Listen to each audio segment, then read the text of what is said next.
Jésus. Il est mort comme un homme, pendu, pendant 6 heures, au bout de son souffle, et abandonné par son propre Père. La pire souffrance, c'est qu'il est abandonné par son Père. Abandonné au sort qui nous était réservé. Il a pris notre sort sur lui, la mort, le salaire du péché. C'est une chose qu'il faut se souvenir. Le grand prix qu'il a payé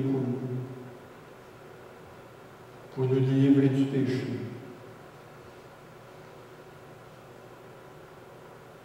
Parce que même si on a des afflictions, la grâce est avec nous pour nous supporter, parce qu'il est avec nous dans nos souffrances. Pensez à ça. Quand vous teniez aux souffrances, pensez qu'est-ce qu'il a fait dans sa croix. Pensez 6 heures.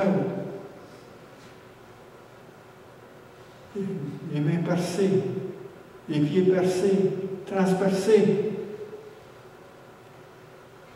Du côté. Avant quand on le crucifiait, quand on le mettait en terre, il a demandé s'il voulait avoir du vin mêlé avec de la myrrhe. Ça, c'était pour alléger ses souffrances. C'est juste à la fin, quand Jésus soit, on donnait du vinaigre pour alléger ses souffrances. Avant, il ne voulait pas alléger ses souffrances, il voulait passer par les souffrances.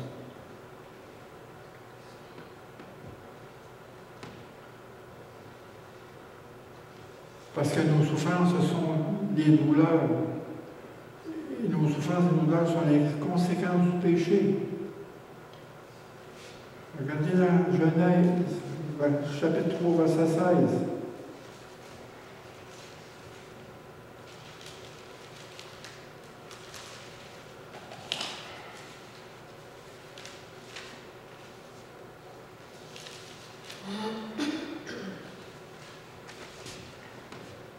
Il dit à la femme,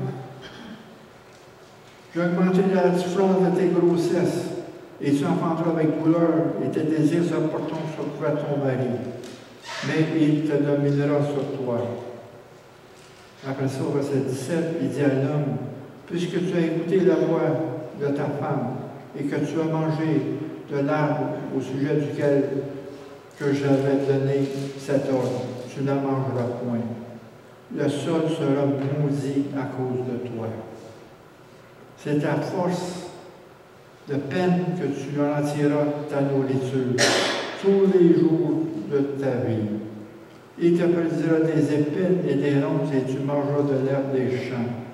Et au verset 19, c'est à la sueur de ton front que tu mangeras du pain, jusqu'à ce que tu retournes sur la terre, d'où tu as été pris, car tu es poussière et tu retourneras dans la poussière.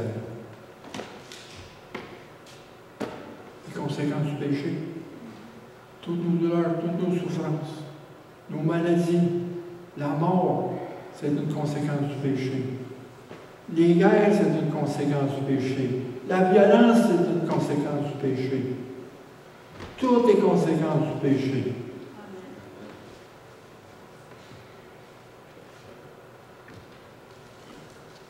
Et dans les douleurs, il a porté nos douleurs. On voit au psaume 42.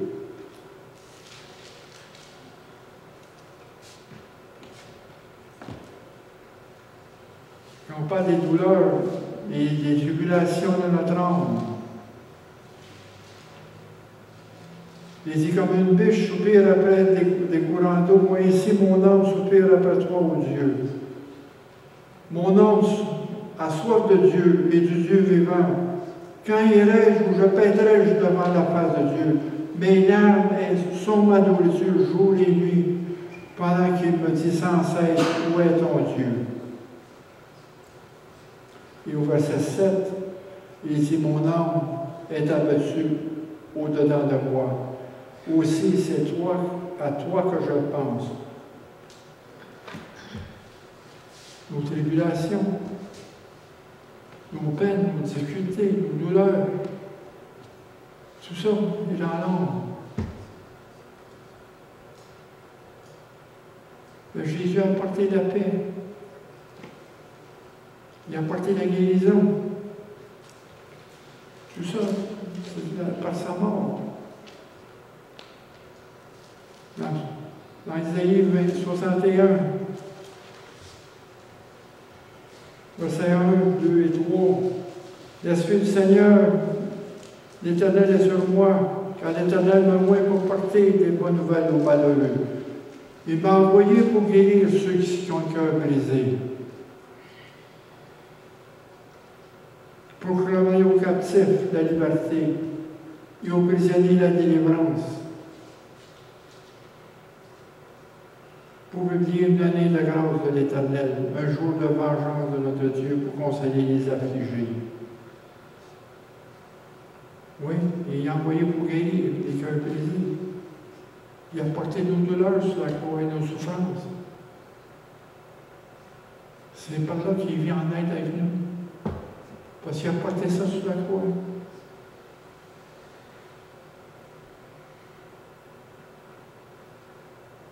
Et je me dis à tous les matins, Seigneur Jésus, que dans cette journée, mes souffrances, mes peines, mes douleurs,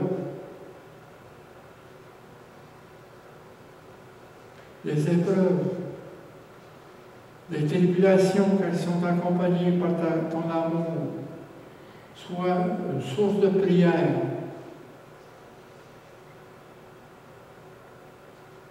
et de louange qui monte vers toi, en guise de reconnaissance et d'action de grâce pour le précieux don de ta vie, pour notre salut, pour nous délivrer du péché. Point. Il faut le connaître. Il faut rendre grâce à Dieu. Il faut rendre grâce. Oui, nos légères afflictions du moment n'est pas comparé à ce qui va s'en venir. Il faut regarder plus loin que nos circonstances, au-delà de nos attentes en Dieu. Et regarder que tout ça est venu parce que Jésus est mort pour nous sur la croix, pour nous délivrer. Oui, ma grâce te suffit, comme Dieu dit. Je me glorifie dans tes faiblesses.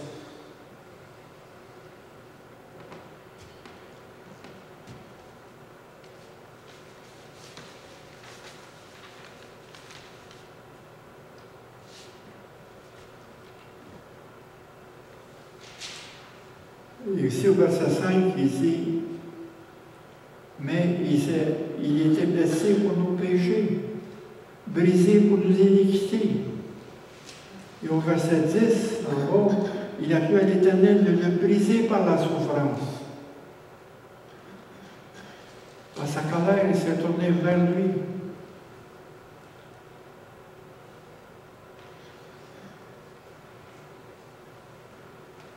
Parce qu'au verset 5, il dit, il a été blessé pour nos péchés, brisé pour nos iniquités. Le châtiment qui nous donne la paix est tombé sur lui. Et c'est par ses meurtrissures que nous sommes guéris.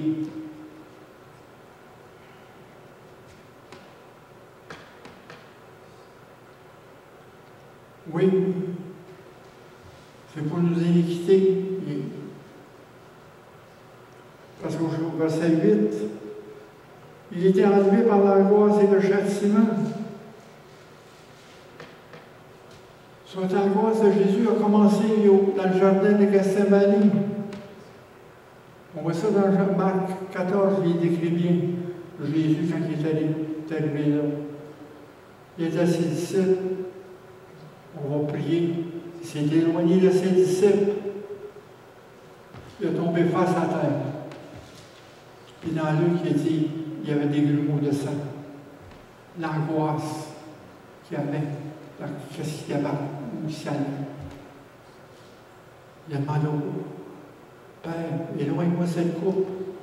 Mais si ta volonté le veut, je vais y aller. Il était dans une angoisse.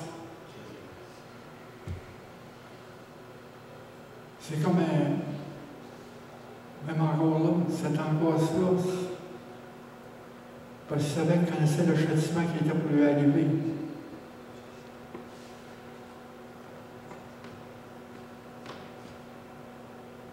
Tu sais, des fois, ce n'est pas les images qu'on nous a montrées de Jésus dans le jardin, qui était près d'une roche, qui était toute une tunique blanche, puis qu'il y avait un faisceau qui était du ciel, avec un auréole. C'est pas ça. Pas ça. Il a tombé la face à terre. Les poings serrés. Il savait qu'est-ce qu'il attendait, que son heure était arrivée.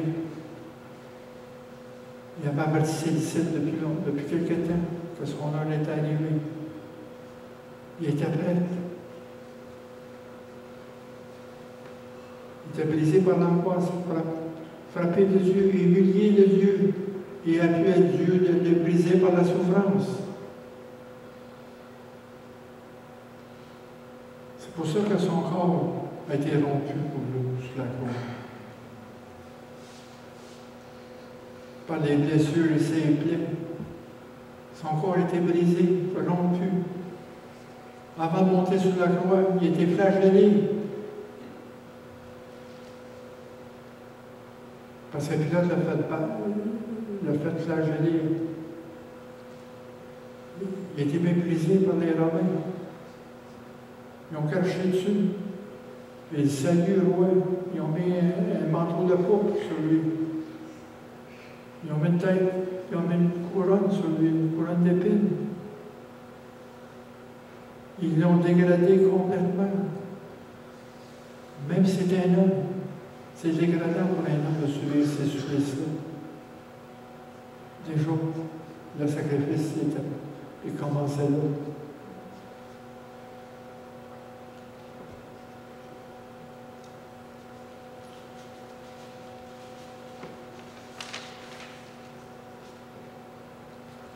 Il était enlevé par l'angoisse de châtiment.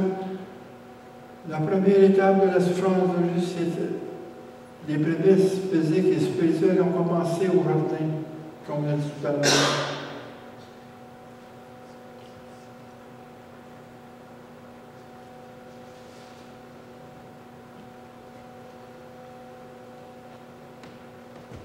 Dans Matthieu, chapitre 26, verset 37, il commence à éprouver de la tristesse et des angoisses. Il leur dit, « Mon âme m'intéresse jusqu'à la mort. Mon Père, s'il est possible que cette coupe s'éloigne de moi. » Et dans Luc, au chapitre 22, verset 44, il ajoute, « Sa sueur devient comme des grumeaux de sang. »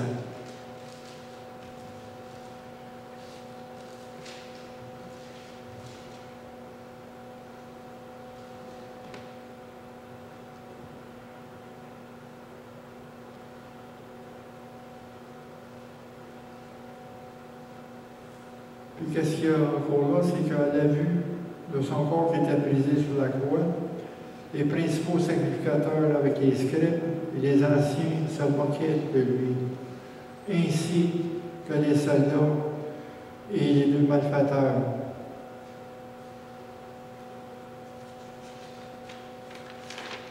Il disait, il a dit à Jésus, quand Jésus a appelé Dieu,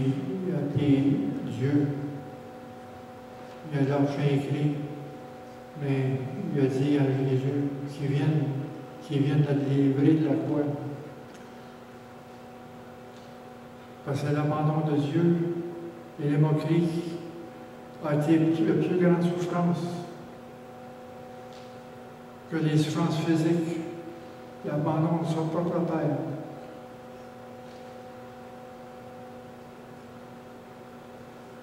Il s'est fait ridiculiser lorsqu'il était pendu dans ses souffrances atroces. L'homme était à son comble dans les souffrances.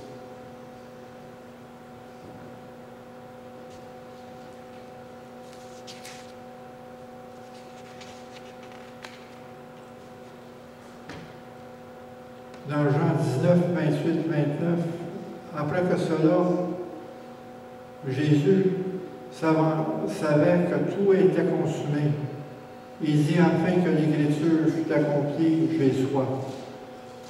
Il avait là un vase plein de vinaigre et les soldats le remplirent avec une éponge et l'ayant fixé sur une branche d'Ipsa, il approcha de sa bouche.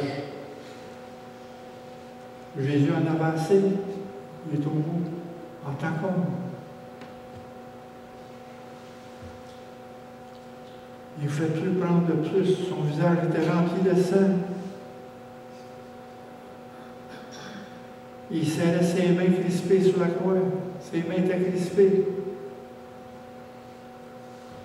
Il était humain, il était chair.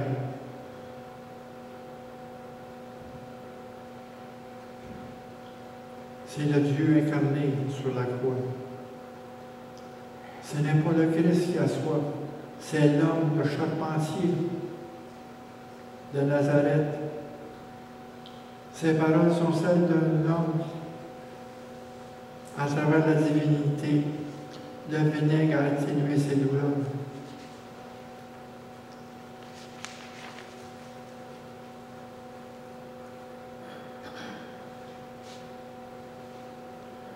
Quand Jésus eut pris le vinaigre, il dit, tout est accompli, tout est fini. Le passage est accompli. Le long plan de Dieu pour l'arrachat de l'homme est réalisé. L'œuvre de Jésus sur la terre est terminée. Et la tâche de choisir et d'entraîner ses ambassadeurs est finie. Le sacrifice a eu lieu sur la croix. Un cri de victoire, c'est un cri d'accomplissement. La terre promise est pour ceux qui endurent et qui persévèrent jusqu'à la fin. Ce que Jésus a demandé de nous. La terre promise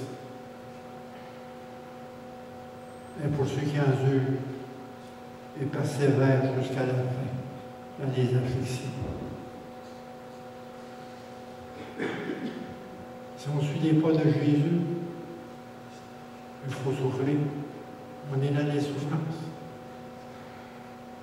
On ne les cherche pas, mais ils viennent à nous, malgré nous. Il faut comprendre ce que Jésus a dit. Pour souffrir, c'est être son disciple.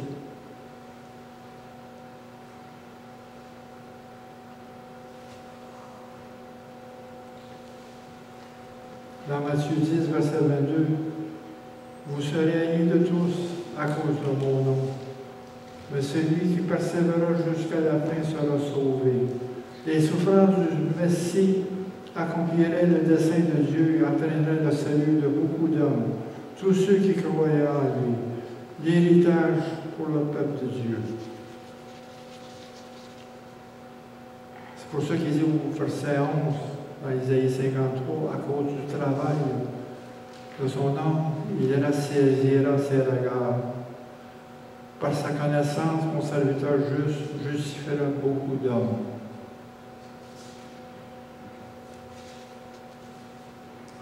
On va terminer ça, on va finir ça la semaine prochaine. Hein? Semaine prochaine. Jésus demande à son Père, ramène-moi à la maison. C'est ce que Jésus, ce que le Père a fait. Ramène-moi à la maison. Tu sais, c'est beau ça. À un moment donné, il faut vivre ça dans nos vies. Il faut passer par ce que Jésus a passé. C'est pour juste être assis ici et contempler. Contempler ce qui s'est passé sur la croix. Mais il faut que ça soit vrai. Comme Paul a dit, il faut vivre le Christ crucifié. Il faut que la vie de Christ est en nous. C'est aimer Christ avant toute chose, par-dessus toute chose. C'est l'aimer. C'est pas notre petit bien-être, notre petit confort. C'est pas ça qu'il faut chercher. Il faut vivre pour le Christ. Il faut oser pour lui. Il faut oser d'ouvrir la parole. Une parole de justice.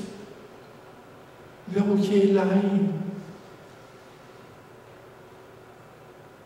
Là où il y a des divisions. C'est dans notre cœur.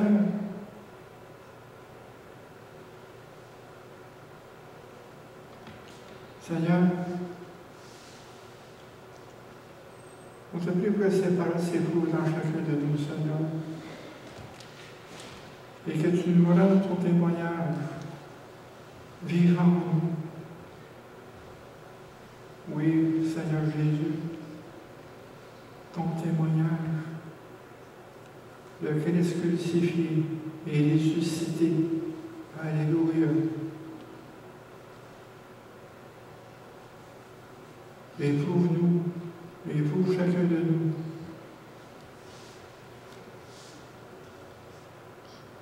Rendons vie selon ta parole. Au nom de Jésus-Christ. Amen.